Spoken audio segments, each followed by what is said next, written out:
Hello, welcome to the manga half of my review for Naruto. The only other show that I've done a two-part review to so far has been Fruits Basket. In that case, the manga review was much more detailed. I don't believe that will be the case here. I've actually made a completely separate video discussing this, so it didn't take up too much of this review. I also made a video discussing filler episodes in Naruto because it didn't really have a place in this review, so I'll put the links to those two in the description in case anyone's interested. The only introductory thing left is a spoiler warning, and I really don't think that's something you'll need to worry about. For a brief recap of the story, for those of you who don't already know it, Naruto is a clumsy, fairly talentless ninja who dreams of becoming the leader of his village one day. 12 years ago, at the start of the story, a demon fox that was destroying the village was sealed inside of him, causing the other villagers to resent and avoid him. Once he graduates the ninja academy, he's placed on a team with two other rookie ninja under the tutelage of a higher-ranked ninja. The first story arc, and probably my least favorite, covers the mechanics of training and jutsu in this world, and team bonding. When they return from this arc, they move into my favorite one. Naruto and his teammates enroll in the Chunin exams to try to be promoted to the next level. This arc simultaneously furthers the overall story by introducing one of the main villains, really the only main villain before Shippuden, and providing character development for the huge cast of minor characters. This arc ends with the village needing major repairs after an attack and the death of the previous village leader. In the next arc, Naruto goes on a training mission to help his stand-in teacher find a new Hokage. This is also the arc where Sasuke's brother, who he's sworn to kill, makes his first appearance, and Sasuke really goes off the deep end. In the final arc before Shippuden, Sasuke decides he's going to desert the village and join the villain in his insane quest for power and revenge. This of course leads to a huge mission where Naruto and a bunch of those minor characters I was talking about try to bring him back.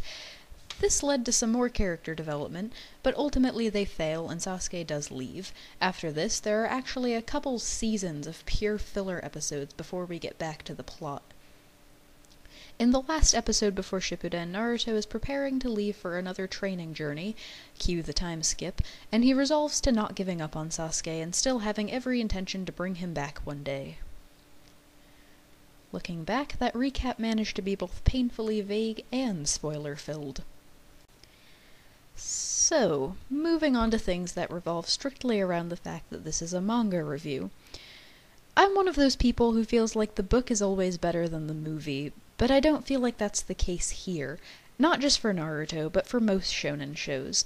Like, I prefer Dragon Ball Z animated too. There are just so many fight scenes that are meant to be seen in motion. I feel like so much of the action is missed when it's taken in freeze frames. A lot of it is really close, but the anime expands on things not seen in the manga. A lot of that does come through as filler episodes, I'll admit, but I love seeing character development and seeing more of the Naruto world in general. But filler aside, the first thing that comes to mind is Tenten and Temari's fight in the Chunin exams. She doesn't get promoted to the next stage, so that fight is the only time you really get to see Tenten in action. In the manga, the Tenten vs Temari matchup isn't even shown.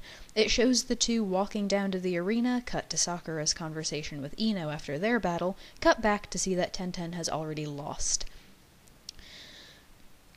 But the satisfaction of seeing it animated aside, I really did enjoy reading the manga also. It's nice to see where something came from, and I especially liked reading the little side notes the author added in between chapters. Being an aspiring author myself, it was sort of uplifting, albeit in a selfish way, to read the mini-stories about how someone as successful as Masashi Kishimoto could be turned down by a publisher. There are 27 volumes of Naruto, volume 28 is the start of Shippuden, and they can be found literally anywhere that sells books, as far as I've been able to tell. The most recent volume I bought I actually got from Target. Shippuden is still ongoing as of the time of this video, but if it ever reaches completion, I have every intention of reviewing that as well. Now before I end this video, there's just one more update that I'd like to make. In quite a few of my last videos, I've mentioned that the review I do after this one has been delayed because it's been taking me a while to get through what I started next.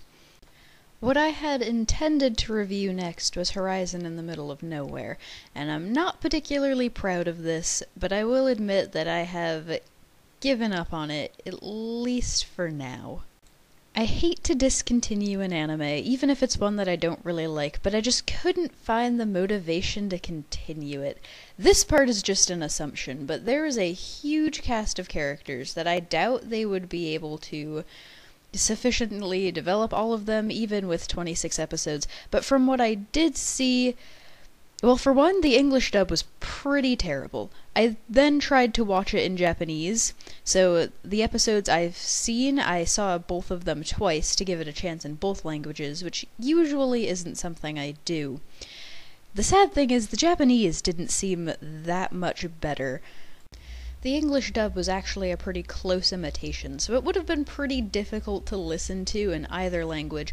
On top of that, the episodes that I did see, we were spent drowning in exposition and still barely understanding what was going on. So even now, I don't think I could give you a good explanation of what it was really about, because I don't think I really understand what it was really about. Perhaps one day I will go back and continue it, but for now, it's not in the plans.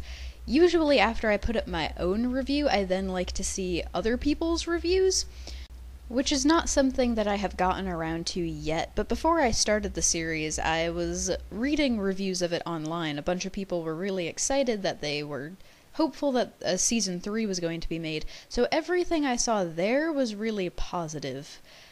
So maybe it does get better as it goes on, but for now I just couldn't bring myself to finish it. Maybe one day I will. That covers my review of the Naruto manga and my mini review for what I saw of Horizon in the Middle of Nowhere, so thank you for watching.